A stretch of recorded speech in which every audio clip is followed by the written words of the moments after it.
Content creator Tanvir Rahi, যিনি পরিচিতি পেয়েছেন দেশের আলোচিত ভিডিওটা আপনারাই দেখুন, দেখে বলুন যে এখানে রাহির কোনো দোষ আছে কিনা। যদি দোষ থাকে ইউটিউবার তৌহিদ আফ্রিদির হাত ধরে 5 আগস্টের পর জুলাই আন্দোলন বিরোধী ভূমিকা নিয়ে তোপের মুখে সোশ্যাল মিডিয়া থেকে আড়ালে থাকেন আফ্রিদি। বন্ধ করে দেন ভিডিও বানানো। তখন কোনো এক সাক্ষাৎকারে রাহি বলেছিলেন, তৌহিদ আফ্রিদি যখন ব্যাক করবে ইউটিউব কমিউনিটিতে তখন আগুন জ্বলবে। তৌহিদ আফ্রিদি যখন ব্যাক করবে, আমি আজকে বলে দিই, তৌহিদ আফ্রিদি যখন ব্যাক করবে ইউটিউব কমিউনিটি কিন্তু ওই দিন আগুন জ্বলবে।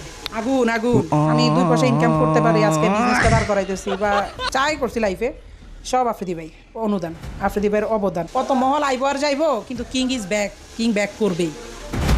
তৌহিদ আফ্রিদির অধিকাংশ ব্লগ ভিডিওতে তার সাথে ছিলেন এই রাহি। কাজ করতেন তার টিমের মেম্বার হয়ে। এমনকি আফ্রিদির পরিবারের সাথেও রাহির গড়ে উঠেছিল গভীর সখ্যতা। তৌহিদ আফ্রিদির মাকে আম্মা বলেও ডাকতেন এই রাহি।